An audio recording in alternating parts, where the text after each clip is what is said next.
Foundation for Defense of Democracies. He's on the line in New York with us today. Tony, welcome. What more are your sources telling you about the airstrike? Well, this airstrike resembles, in many respects, a previous one that the Israeli Air Force conducted back in January, and it hit a convoy of strategic weapons headed for Hezbollah in Lebanon.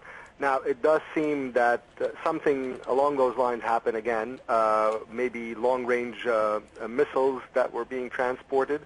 But basically, this is in keeping with an Israeli red line, an Israeli doctrine to prevent the delivery or the transport rather of delivery systems or that afford Hezbollah first strike capability against Israel. To get a better picture of how this fits into the texture of the region, Israel is concerned about the possibility of Syrian weapons, missile and chemicals falling into the hands of Hezbollah and its allies. Describe for us, if you will, Tony, how your group gauges the moving parts and the motivations of the players in this region. Well, I mean, it's important to always keep there's, as you say, a number of moving parts, but you have to always prioritize the threat. And obviously, based on what Israel has been doing since, like I said, at least January of 2006, not just with the surveillance, but also even taking action whenever it has intelligence to allow it to, is that it's clarifying that the primary principal threat, the strategic threat, as it were, comes from still remains Iran and obviously Iran's hand in Lebanon, Hezbollah.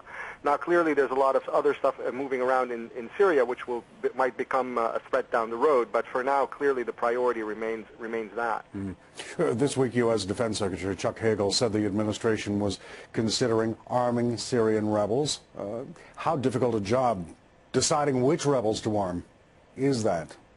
I'm not yet sure if they're actually serious about that. I have my doubts, but just like they've been providing non-lethal aid to members of the opposition that they trust, surely that can be translated into lethal aid as well.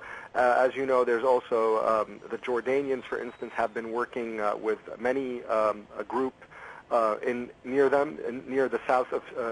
north of Jordan, the south of Syria, that the United States has had contact with as well, and they seem to be acceptable, at least. So the Jordanians have been delivering weapons that have been paid for by Saudi Arabia and procured on the black market in Europe, in Croatia. So clearly we do have channels, as we do with the Turks as well, who have their own channels to the Syrian opposition groups operating in northern Syria.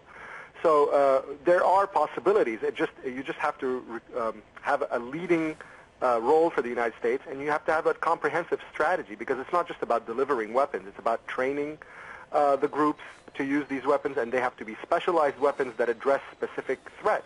If you're just going to send them AK-47s, as one U.S. official told the Wall Street Journal, then that really is a meaningless move. Tony, I want to move on to another point before I have to let you go. Activists in Syria say that more than 50 people, possibly as many as 100, people were killed in one of the villages in Syria, a Sunni community. Could something like this speed up calls for international intervention, in your view? I unfortunately don't think so. These kinds of sectarian cleansing campaigns by the regime have been going on for several months. I mean, last year we saw horrific similar massacres sort of on the in the central plain of Syria that separates the coastal enclave of the Alawite minority ruling community from the sort of Sunni interior. And it happened kind of on the fault line dividing the two sides. So it had the sense of sectarian cleansing to it. And now it seems, it's happening in places in Damascus as well, and now clearly on the coast and further north up in Latakia, where many Sunni villages have also been emptied out. This is in keeping with the regime's attempts to, sort of solidify a sectarian canton, as it were, an enclave in the historical sort of geographic stronghold of the Alawite community in northwestern Syria. Tony Badran, a research fellow of the Foundation for Defense of Democracies. Tony, thanks a lot for speaking with us today. Thank you.